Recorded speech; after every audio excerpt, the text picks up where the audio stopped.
Hello guys, तो कैसे हो आप सब। आई होप कि आप सब अच्छे होंगे, ठीक होंगे अपने अपने घरों में। तो आज हम पढ़ेंगे क्लास 8 सीबीएसई बोर्ड का चैप्टर नंबर 1 साइंस का फूड प्रोडक्शन। सबसे पहले चैप्टर का नाम है फूड प्रोडक्शन। तो सबसे पहले हम जानेंगे कि इस फूड प्रोडक्शन का क्या मतलब है। What is meant by food production.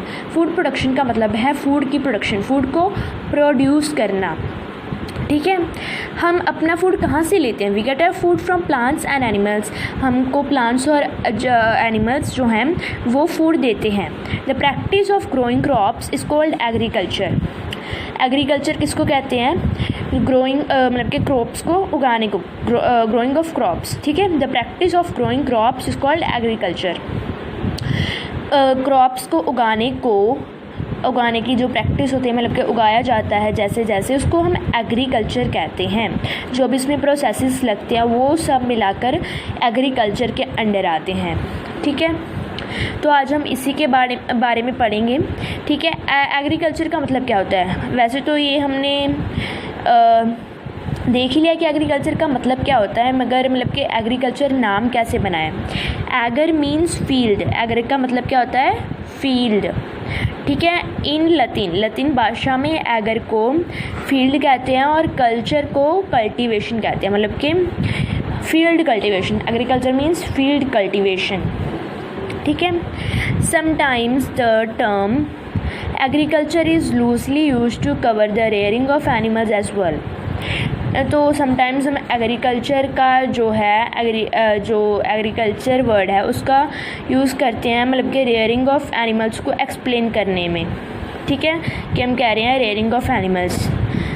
Usually however the rearing of animals is refer to as livestock farming और एनिमल हस्बेंड्री। तो रेयरिंग ऑफ एनिमल्स को क्या कहा जाता है। रेयरिंग ऑफ एनिमल्स को या तो लाइव स्टॉक फार्मिंग कहा जाता है, नहीं फिर एनिमल हस्बेंड्री। इन दोनों का मतलब होता है रेयरिंग ऑफ एनिमल्स।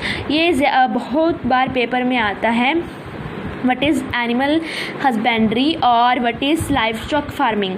तो इन दोनों का एक ही आंसर आएगा। Rearing of animals is called live stock farming, और अगर एनिमल हस्बेंड्री है तो एनिमल हस्बेंड्री। ठीक है, in this chapter we will discuss the practices involved in the growing of crops and take a look at the products we get from animals। तो इस chapter में हम ग्रोइंग जो crops की ग्रोइंग होती है उसमें जो भी प्रैक्टिसेस होती हैं, जो भी प्रोसेसेस आते हैं उनके बारे में पढ़ेंगे, और जो भी प्रोडक्ट्स हम एनिमल से लेते हैं, जो भी हमको एनिमल्स प्रदान करते हैं, उनके तरफ भी थोड़ा सा ध्यान मारेंगे। तो इस पैराग्राफ में तो कोई डाउट ही नहीं है, क्योंकि ये तो इंट्रोडक्शन पैराग्राफ है। आई थिंक मतलब कि इंट्रोडक्शन पैराग्राफ मैं इसको नाम दे सकती हूँ। ठीक है, सो नेक्स्ट है हमारी हेडिंग ग्रोइंग क्रॉप्स। ठीक है, plants grown on a large scale are called crops. ठीक है, क्रॉप्स क्या होता है, यहाँ पे क्रॉप्स का मतलब भी दिया हुआ है। हमको क्रॉप्स का मतलब तो मालूम है, मतलब कि मतलब हम बता नहीं सकते कि इंग्लिश में मतलब हम बता नहीं सकते फ़िलहाल तक। अभी तो हम बता सकते हैं, फ़िलहाल तक नहीं बता सकते थे जब तक हमने ये सेंटेंस नहीं पढ़ा था कि क्रॉप्स एक्चुअली होते क्या हैं। हमको मालूम तो है कि क्रॉप्स क्या होते हैं, मगर हम उसको एक्सप्लेन नहीं कर सकते थे। अगर आपको पेपर में आए क्रॉप्स का डेफिनेशन, तो आपको ये सेंटेंस लिख के आना है, plants grown on a large scale. Plants grown on a large scale. Plants grown on a large scale are called crops. ठीक है, those grown for the production. तो पहले इस सेंटेंस का मैं आपको मीनिंग बता देती हूँ। इसका मतलब है कि जो प्लांट्स, जो पौधे हम बहुत ही ज़्यादा मात्रा में, बहुत ही ज़्यादा लैंड के ऊपर उगाते हैं, उनको क्रॉप्स कहते हैं।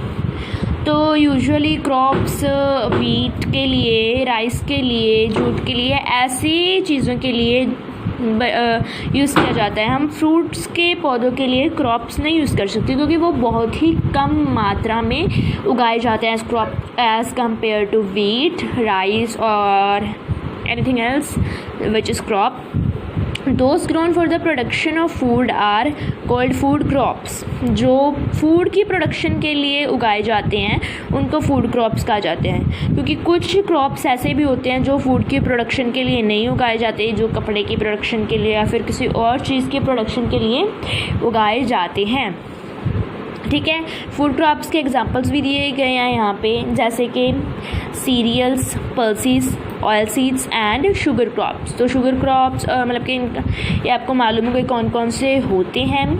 ठीक है, while those grown for commercial purposes, जो कमर्शियल पर्पसेस के लिए ग्रोन होते हैं, मतलब कि कमर्शियल पर्पसेस मैंने आपको बता ही दिया था कि जो कपड़ा बनाने के लिए, मतलब कि फूड के अलावा और किसी चीज़ में काम आने के लिए यूज़ होते हैं या ग्रो किए जाते हैं, उनको कहते हैं कैश क्रॉप्स। उनको क्या कहते हैं? कैश क्रॉप्स, क्योंकि हमको उनसे कैश मिलती है और उनको हम फूड क्रॉप्स को हम खाते हैं, इनसे इनको बेचकर हमें कैश मिलती है। जैसे कि होते हैं जूट, कॉटन, रबड़। जूट, कॉटन और रबड़ हैं कैश क्रॉप्स। तो यहाँ पे एक क्वेश्चन भी बनता है कि what are food crops and what are cash crops? So food crops, those grown for the production of food are called food crops, and the crops those grown for commercial purposes are called cash crops. Examples are given: cereals, pulses, oilseeds and sugar crops are food crops, and jute, cotton and rubber are cash crops. Cash crops like rubber, coffee and spices are grown on plantations, so they are often called plantation crops. तो जो cash crops होते हैं जैसे कि रबड़, coffee और spices कुछ हैं, वो प्लांटेशंस के ऊपर ग्रो किए जाते हैं, इसलिए उनको प्लांटेशन क्रॉप्स भी कहा जाता है। Tea on the other hand is grown in tea gardens. जो टी है वो टी गार्डन्स में ग्रो की जाती है। While fruit are grown in orchards, और फ्रूट्स जो हैं वो ऑर्चार्ड्स में ग्रो किए जाते हैं। तो यहाँ पे ये चीज़ भी याद रखने वाली है। हाँ, वैसे तो हम फ्रूट बहुत ही कम मात्रा में उगाते हैं, जैसे कि मैंने बताया था, मगर कुछ फ्रूट्स मतलब कि कुछ किसान जो है वो फ्रूट्स को बहुत ही ज़्यादा मात्रा में भी उगाते हैं, इसलिए हम उनको क्रॉप्स में भी गिन सकते हैं। सॉरी फॉर माई मिस्टेक, मैं वहाँ पे वो मेरे दिमाग में नहीं आता था। ठीक है, कि फ्रूट्स जो हैं वो ज़्यादा मात्रा में उगाए जाते हैं, जैसे कि हम फ्रूट्स बहुत ज़्यादा मात्रा में बहुत लोग उगाते हैं जो कि सब्ज़ी मंडी में आते हैं। ठीक है, सो यहाँ पे ये चीज़ याद रखने वाली है कि टी कहाँ पे उगाई जाती है? टी गार्डन्स में। कैश क्रॉप्स जैसे कि रबड़, कॉफ़ी और स्पाइसेस कहाँ पे उगाए जाते हैं? प्लांटेशंस में। और फ्रूट्स कहाँ पे उगाए जाते हैं? ऑर्चार्ड्स में। ये भी क्वेश्चन में आ सकता है कि यहाँ पे ये कहाँ पे उगाए जाते हैं, ये कहाँ पे उगाए जाते हैं, टी कहाँ पे उगाई जाती है, फ्रूट्स कहाँ पे उगाए जाते हैं, ये क्वेश्चन भी आ सकता है।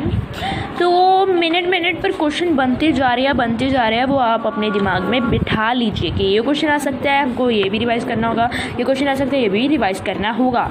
हाँ, मगर इसके क्वेश्चन आंसर जो बुक के पीछे दिए हुए हैं उन पर भी मैं अलग वीडियो बना दूँगी, जो इस चैप्टर के पीछे क्वेश्चंस जो है हमको दिए गए हैं। ठीक है, वो भी आप ज़रूर देखना, जो कि बाद में बनेंगी। ठीक है, मतलब कि 2-3 दिन बाद बनेंगी, शायद तो कभी बन सकती है। सो बी अवेयर, इसलिए आप मेरे चैनल को सब्सक्राइब कर रखना अगर आपको इसके क्वेश्चन आंसर्स की वीडियो चाहिए और इसके डाउट्स की वीडियो चाहिए, ताकि मेरी वीडियो का नोटिफिकेशन सबसे पहले आपके पास पहुंच जाए और आपके सारे डाउट्स क्लियर हो जाए और आपको क्वेश्चंस के आंसर्स मिल जाएं। ठीक है, ताकि आप कंफ्यूज ना हो कि इसका आंसर ये आएगा, मतलब कि कुछ क्वेश्चंस के आप गलत आंसर ना लिख दो। ठीक है, so the science of cultivating fruits, vegetables, flowers and ornamental plants is called horticulture. Horticulture किसको कहते हैं? फ्रूट्स की फ्रूट्स की कल्टीवेशन के पीछे की साइंस को, वेजिटेबल्स की, फ्लावर्स और कुछ ऑर्नामेंटल प्लांट्स होते हैं उनकी साइंस को, उनकी कल्टीवेशन की साइंस को हॉर्टिकल्चर कहते हैं। मतलब कि वो कैसे कल्टीवेट होते हैं, मतलब कि वो कैसे वो चीज़ होती है, उसको हम साइंस कह सकते हैं। हॉर्ट्स का मतलब होता है गार्डन। तो इस पैराग्राफ में भी मेरे को कोई डाउट नहीं दिखा, तो इसलिए अगर आपको किसी भी पैराग्राफ में कोई भी डाउट हो, आप ऐसे भी लिख सकते हो पैराग्राफ नंबर 1 में, मतलब कि ये पैराग्राफ नंबर 1 में मेरे को ये डाउट है, पैराग्राफ नंबर 2 में मेरे को ये डाउट है, तो आप ऐसे कमेंट में मेरे को बता सकते हो, ठीक है। तो नेक्स्ट पैराग्राफ है, in India crops are also classified on the basis of the season of sowing, ठीक है। मतलब कि क्रॉप्स को कैसे क्लासीफाई किया गया है इंडिया में, वो यहाँ पे बताया गया है कि क्रॉप्स को उनके बेसिस पर, मतलब कि वो किस सीज़न में उगाए जाते हैं उनके बेसिस पर भी क्लासीफाई किया गया है, उनके टाइप्स बनाए गए हैं, जैसे कि राबी क्रॉप्स और खारिफ क्रॉप्स। मेरी 2 टाइप्स होते हैं, राबी क्रॉप्स और खारिफ क्रॉप्स, उनके बारे में अभी हम पढ़ते हैं। Crops like rice, jute, maize and cotton. कौन कौन से? Rice, jute, maize and cotton. Rice, jute, maize and cotton. Rice, jute, maize and cotton. तो गाइस मैं बार बार इसलिए रिपीट कर रही हूँ ताकि आपके दिमाग में बैठ जाए और आप कभी भूले ना, ठीक है, और आपको पेपर में भी अच्छे से याद रहे वो चीज़। आप कमेंट में नहीं ऐसे हेट कमेंट्स मत करना कि आप बार बार रिपीट क्यों करते हो, इसलिए मैं आपको रीज़न भी बता दिया मैंने कि मैं क्यों रिपीट कर रही हूँ, ठीक है। Rice, jute, maize and cotton which are sown during the monsoon, जो मानसून सीजन में मतलब के बोए जाते हैं उनको सोन का मतलब क्या होता है, या फिर सोइंग का मतलब सो का मतलब होता है बोए जाना, बोना, ठीक है। आर कॉल्ड खारिफ क्रॉप्स, जैसे कि मैंने 2 टाइप्स जनरली आपको बता ही दिए, राबी क्रॉप्स एंड खारिफ क्रॉप्स, ठीक है। कौन कौन से होते हैं? राबी क्रॉप्स और खारिफ क्रॉप्स। खारिफ क्रॉप्स के कौन कौन से एग्जांपल्स होते हैं? Jute, maize and cotton. और किस सीज़न में बोए जाते हैं? मानसून में, ठीक है। वाइल अदर क्रॉप्स जैसे कि वीट, मस्टर्ड, ग्राम। कौन कौन से? वीट, मस्टर्ड, ग्राम। वीट मतलब कि मैं मेनली एग्जांपल्स बता रही हूँ, वीट, मस्टर्ड, ग्राम, वीट, मस्टर्ड, ग्राम, ठीक है। और भी बहुत और भी बहुत होते हैं राबी क्रॉप्स। सोन इन अक्टूबर, ये अक्टूबर के मंथ में सोए जाते हैं, कुछ मतलब कि कुछ थोड़ा सा पहले, मतलब कि सितंबर में एंड में भी बो देते हैं और कुछ नवंबर के शुरू में भी बो देते हैं, मतलब कि मेनली अक्टूबर में ही बोए जाते हैं। उनको क्या कहते हैं? उनको कहते हैं rabi crops, are called rabi crops, ठीक है। Kharif crops are generally harvested around October. Kharif crops को हम अक्टूबर में हार्वेस्ट करते हैं, मतलब कि काटते हैं खारिफ क्रॉप्स को। अगर हम खारिफ क्रॉप्स को काटेंगे तभी तो हम राबी क्रॉप्स को बोएंगे ना। जैसे कि मैंने बताया कि अक्टूबर के मंथ में राबी क्रॉप्स बोए जाते हैं, तो तभी खारिफ क्रॉप्स काटे जाते हैं। मतलब कि एक ही फील्ड की बात हो रही है, एक ही फील्ड में, मतलब कि मेनली पंजाब में तो ऐसा ही होता है, and I belongs from Punjab, that's why I am telling you कि पंजाब में ऐसा ही होता है एक ही फील्ड में कि मानसून के मंथ में हम खारिफ क्रॉप्स को बो देते हैं और अक्टूबर के मंथ में उनको काटा जाता है, और फिर राबी क्रॉप्स को बोया जाता है अक्टूबर के मंथ में, और मार्च अप्रैल में उनको काट दिया जाता है। इसलिए जब राबी क्रॉप्स मतलब कि हमारे खारिफ क्रॉप्स में से सिर्फ यहाँ पे मेनली एग्जांपल बता रही हूँ, राइस बोया जाता है खारिफ क्रॉप्स में से, और राबी में से वीट बोया जाता है। जब वीट की कटाई होती है तो किसान इतने खुश होते हैं, अगर उनका बहुत ही अच्छा रिजल्ट्स निकलो, बहुत ही अच्छे मतलब कि उनको फ़ायदा हुआ हो, तो तब वो विसाखी का त्यौहार मनाते हैं, ठीक है। 13 या 14 अप्रैल को होती है विसाखी। उस दिन जो है वीट के कटने की खुशी पे ये त्यौहार जो है मनाया जाता है। और इस दिन जो सिखों के 10वें गुरु श्री गुरु गोबिंद सिंह जी थे, वो उन्होंने भी 5 प्यारों को अमृत छकाया था और उनसे खुद छका था।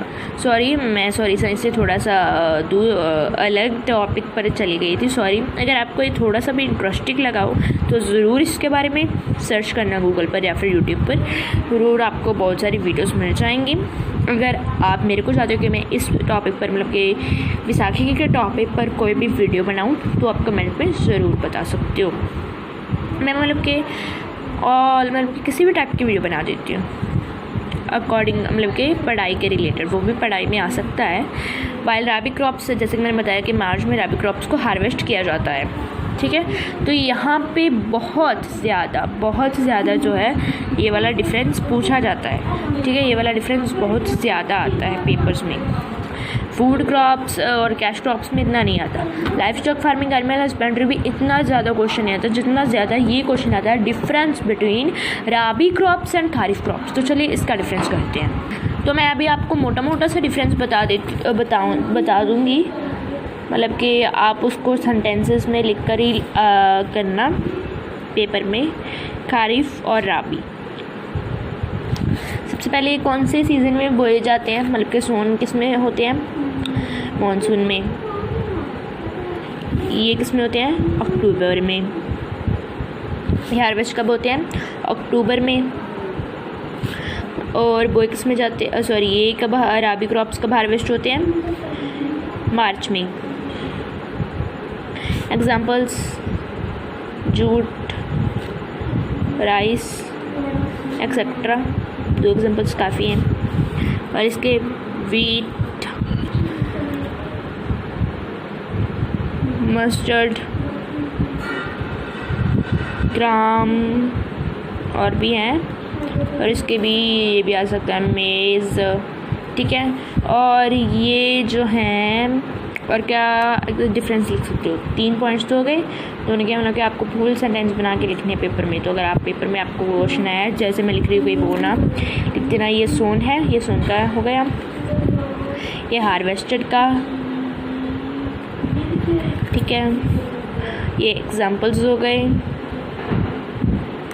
और कोई तो मेरे दिमाग में कोई भी एग्जांपल जो है वो नहीं आ रही है, या सॉरी डिफरेंस जो है नहीं आ रहे हैं। अगर आपके दिमाग में आ रहा है तो कमेंट में ज़रूर बताना, ठीक है। तो चलिए हम आगे इसको कंटिन्यू करते हैं, ठीक है। तो हाँ, ये इस पैराग्राफ में भी मेरे को कोई डाउट नहीं लगा। अगर आपको कोई भी डाउट लगा कोई किसी भी पैराग्राफ में तो ज़रूर कमेंट पढ़ना। मैं एक एक कमेंट को अच्छे से पढ़ूंगी और हमेशा पढ़ती भी हूँ, ठीक है। Crops need sufficient air, crops को सफिशिएंट एयर चाहिए होती है, वाटर चाहिए होता है, सनलाइट चाहिए होती है और न्यूट्रिएंट्स चाहिए होते हैं। तो ये तो जनरली हर एक प्लांट को चाहिए होते हैं, sufficient air, water, sunlight and nutrients, हर एक प्लांट को। ये तो हम सेकेंड थर्ड से ही पढ़ते आ रहे हैं कि प्लांट्स को क्या चाहिए अच्छे से ग्रो होने के लिए। सफिशिएंट एयर, वाटर सफिशिएंट ही चाहिए उनको, मतलब कि ज़्यादा एयर भी नहीं चाहिए, कम एयर भी नहीं चाहिए, ज़्यादा वाटर भी नहीं चाहिए, कम वाटर भी नहीं चाहिए, ज़्यादा सनलाइट भी नहीं चाहिए, कम सनलाइट भी नहीं चाहिए, और ज़्यादा न्यूट्रिएंट्स भी नहीं चाहिए, कम भी नहीं चाहिए, मतलब कि सफिशिएंट ही चाहिए सब कुछ टू ग्रो वेल। जैसे मैंने बताया कि अच्छे से ग्रो होने के लिए, वैसे ग्रो तो हो जाते मगर इतना अच्छे से नहीं होते अगर ये सफिशिएंट ना मिले या फिर मिले ही ना, ठीक है। They also need to be protected from diseases, और ये डिसीजेज से प्रोटेक्टेड होने चाहिए, ठीक है। Let us see what farmers do to ensure the healthy growth of crop plants. तो चलिए अभी हम नीचे देखते हैं कि फार्मर्स क्या क्या करते हैं प्लांट्स की हेल्थी ग्रोथ के लिए, या फिर क्रॉप प्लांट्स की हेल्थी ग्रोथ के लिए। सबसे पहले ये अभी यहाँ पे सारा प्रोसेस दिया गया है, मतलब कि step by step, point by point, सारा का सारा। सबसे पहले प्रिपेयरिंग द सोइल आएगा, फिर मतलब कि पॉइंट्स आएंगे जैसे जैसे ये ग्रो करते हैं किसान जो है क्रॉप प्लांट्स को, ठीक है। तो सबसे पहले वो क्या करते हैं, सबसे पहले वो करते हैं सॉइल को प्रिपेयर, कि वो अपने अंदर कोई भी पौधे को संभाले, मतलब कि संभाले नहीं, अच्छे से ग्रो कैसे प्रिपेयर करते हैं। The first step in the cultivation of crops is the preparation of the soil. तो फर्स्ट स्टेप जैसे कि मैंने बताया कि क्रॉप्स की कल्टिवेशन में प्रिपरेशन ऑफ सॉयल होता है। तो मेरे को तो मालूम ही है, as I belongs to a farmer family, तो जो ज़्यादातर सिटीज़ में रहते हैं ये सभी स्टेप्स उनके लिए ही हैं। तो चलो मैं आपको सभी क्लियर करा देती हूँ। This involves plowing, leveling and manuring. Preparing the soil के अंदर आते हैं 3 और चीज़ें जो कि हैं plowing, leveling and manuring, ठीक है। सबसे पहले हम पढ़ेंगे plowing के बारे में, ठीक है। Plow is a farm equipment with a curved blade used to loosen and turn the soil. जो एक प्लो होता है वो एक मतलब कि क्या कहते हैं, हथियार तो नहीं, औज़ार टाइप होता है। जैसे कि हम कहीं तो आप जानते होंगे, मतलब कि कुछ जो फार्मिंग में चीज़ें यूज़ की जाती हैं, जैसे कि ट्रैक्टर, वो भी यूज़ किया जाता है फार्मिंग में। ये एक चीज़ होती है, ठीक है, मतलब कि प्लो एक चीज़ का नाम है, एक चीज़ है वो। प्लो इज़ अ फार्म इक्विपमेंट, वो एक इक्विपमेंट है जिसका कर्व्ड जो ब्लेड है वो कर्व्ड होता है, ठीक है। और ये सॉइल को मतलब कि लूज़न करने के लिए, थोड़ी सी लूज़ करने के लिए, ताकि उसमें से एयर अच्छी तरह पास हो। और blade is used and turn the soil is a curved blade used to loosen and turn the soil, मतलब कि सॉइल को पलटने के लिए भी ये यूज़ होता है। मतलब कि सारी धरती तो नहीं पलटी जाती, कुछ मतलब कि जो ऊपर वाला हिस्सा है वो नीचे चला जाता है, नीचे वाला हिस्सा है तो थोड़ा मतलब कि वो ताज़ी मिट्टी है वो ऊपर आ जाती है, ठीक है। It can be pulled bye an animal और ए ट्रैक्टर। तो ये प्लो तो ज़्यादातर पुराने ज़माने में यूज़ होता था। और इसको मैं आपको बता देती हूँ कि इसको हिंदी में भी क्या कहते हैं। इसको हिंदी में कहते हैं हल। हल, यहाँ पे प्लो हल की बात की गई है। अभी तो हम हल नहीं यूज़ करते ट्रैक्टर के पीछे, वो हल टाइप होते हैं जो ट्रैक्टर के पीछे लगाकर प्लोइंग का काम किया जाता है। उनका वो नीचे से मतलब कि वो बहुत सारे होते हैं। मैं थोड़ी सी पिक्चर ड्रॉ करने की कोशिश, यहाँ पे मैंने थोड़ी सी पिक्चर ड्रॉ करने की कोशिश की है। ये जो है ये पुराने ज़माने के हल बनाने की कोशिश की है। ये जो है एक डंडा सा ऐसा होता है, आगे से कुछ ऐसा होता है, फिर ये ऐसे बलदों के पीछे बांधा गया होता है। मैं यहाँ पे बलद बैल की बात कर रही हूँ, हमारी भाषा में इसको बलद कहा जाता है। और ये बैल हैं और यहाँ पे एक किसान होता है। और आज के ज़माने में कुछ ऐसे प्लो यूज़ किए हैं जो कि रेक्टेंगुलर या स्क्वायर होते हैं। और हाँ, इसको भी हल ही कहते हैं, हल, इसको भी हल ही कहते हैं। और यहाँ पे कुछ ऐसी लाइंस लगी होती हैं जिनके नीचे रोज़ में ऐसे लगी होती है, ऐसे रोज़ में ऐसी नुकीली चीज़ें लगी होती हैं, ठीक है। और ये प्लोइंग का काम करने में आज के ज़माने में ट्रैक्टर के पीछे यूज़ होते हैं। मगर हाँ, अभी भी बहुत सारे इंडिया के पार्ट्स में पुराने वाले जो बैलों के पीछे लगाए जाते थे प्लो, वो ही यूज़ होते हैं। जैसे कि यहाँ पे लिखा भी गया था, in many parts of India ploughs are still drawn by animals. मतलब कि कुछ बहुत सारे मतलब कि इंडिया के आज भी बहुत सारे पार्ट्स में जो प्लोज है वो एनिमल्स के द्वारा खींचे जाते हैं। Tractors can be used only if the fields are large enough and the farmers are rich enough to buy them. तो ट्रैक्टर्स के पीछे वाले प्लो जो हैं वो वही लोग यूज़ करते हैं जिनके ज़्यादा बड़े बड़े फील्ड होते हैं, या फिर जो लोग जो किसान उनको खरीदने के काबिल होते हैं, जो जिनके पास इतने पैसे होते हैं उनको ख़रीदने के लिए भी। वो इतने महंगे तो नहीं होते। पंजाब में तो आपको आम ही मिल जाएंगे ये नए वाले प्लो जो ट्रैक्टर के पीछे लगाए जाते हैं। और ये बहुत ही इजी होता है, मतलब कि इसमें बहुत सारी मेहनत लगती है एनिमल वाले में, मगर ट्रैक्टर वाले में नहीं लगती। मगर हाँ, मेहनत बहुत लगती है इसमें भी। तो अगर इसमें बहुत मेहनत लगती है तो इसमें आप देख लीजिए एनिमल्स वाले में कितनी मेहनत लगती होगी, किसान कितनी मेहनत करते हैं। Ploughing loosens the soil and create air spaces. जैसे कि मैंने बताया था, जो प्लोइंग है वो सॉइल को लूज़ करती है और उसके बीच एयर पहुंचने की जगह बनाती है। It also helps the soil retain moisture. और इसको जो ये हेल्प करती है सॉइल को मॉइस्चर को रिटेन करने में।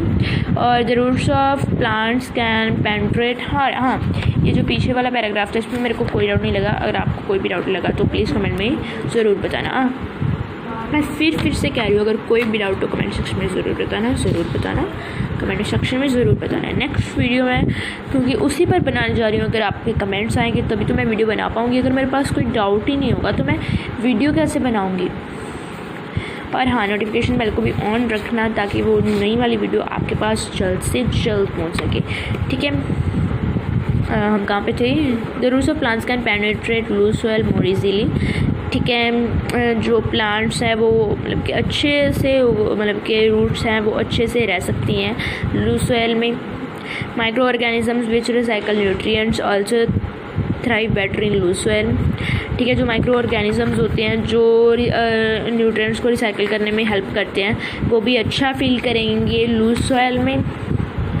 ठीक है, besides it is the easier to mix manure and fertiliser into loose soil. और ये भी बहुत मतलब कि बहुत आसान होता है मैन्योर और फर्टिलाइज़र को लूज सॉइल में मिक्स करने में। अगर अब वो सॉइल ही हार्ड होगी तो उसमें हम मिक्स कैसे करेंगे। तो जैसे कि हमने पहले पढ़ा था कि इसमें भी आगे 3 स्टेप्स आते हैं। नेक्स्ट आता है लेवलिंग, प्रिपेयरिंग ऑफ सॉइल में। नेक्स्ट आता है levelling. After ploughing the big chunks of soil are broken and the soil is pressed down lightly with a leveller. जो प्लोइंग के बाद जो बड़े बड़े पत्थर मतलब कि पत्थर टाइप में बड़े बड़े रोड़े से कुछ होते हैं वो सॉइल आर ब्रोकन, वो तोड़े जाते हैं and the soil is pressed down. और लेवलर की हेल्प से सॉइल को थोड़ा सा नीचे प्रेस किया जाता है। ये होता है लेवलर, कुछ ऐसा। ये आज भी ऐसा ही लेवलर यूज़ किया जाता है। सॉरी, ये लेवलर नहीं है, मैं वो कुछ वो भी मैं ड्रॉ करके दिखाती हूँ क्योंकि मैंने सभी जो है एनिमल्स वाला भी हल देखा है, दूसरा ये वाला हल भी देखा है, लेवलर भी देखा है। Because I belongs to a farmer family and I am from Punjab. ठीक है, जो लेवलर होता है वो कुछ ऐसा होता है, जो लकड़ी के बड़े बड़े हिस्से होते हैं वो ऐसे कुछ कीलों से जोड़े होते हैं और वो संगल या किसी चीज़ की मदद से ट्रैक्टर के पीछे बांधे जाते हैं या फिर 2-3 लोग उसको इकट्ठे होकर उसको खींचते हैं। और ये लेवलर नहीं है, सॉरी मैं इसको अच्छे से देख नहीं पाई थी इसलिए मैंने इसको लेवलर कह दिया। A tractor can be use to plough a level fields, so seeds and perform various other. और हाँ, जो प्लोअर है वो ऐसा भी होता है जो गोल गोल होता है, ये भी प्लोअर होता है और तीखे वाला प्लोअर भी होता है। ठीक है, इनको हम अपनी भाषा में कहते हैं तवियाँ, उसको हम हल ही कहते हैं और इसको कहते हैं तवियाँ। और हाँ, हम अभी यहाँ पे थे। This process is called levelling. और इस जो ये प्रोसेस है, ये हमने लाइन पढ़ी थी, इसको लेवलिंग कहते हैं। It packs in loose soil and prevents soil erosion. मतलब कि ये लूज सॉइल है उसको एक तरह का पैक सा कर देता है और सॉइल इरोजन को प्रिवेंट करता है। तो मैं बताती हूँ ये कैसी सी बन जाती है उसके बाद सॉइल जो है। जैसे कि ये एक फील्ड है समझिए, जिसकी मैंने आपको बताया मेरी ड्राइंग अच्छी नहीं है, तो ये कुछ ऐसे ऊपर से उठे हुए ट्रायंगल से बन जाते हैं। मतलब कि ये पूरा ऐसी लाइन में ऊपर से उठा हुआ ट्रायंगल है, ये नीचे को है ये और ये ऊपर को है, फिर ये नीचे को होगा, ये इतना प्रोसेस, फिर ज़्यादा ऊंचा नहीं होता है, ये थोड़ा थोड़ा ऊपर होता है, फिर नीचे को फिर ऊपर को। मतलब कि ये ऐसे, ये ऊपर वाला ऐसे फिर से हो जाएगा,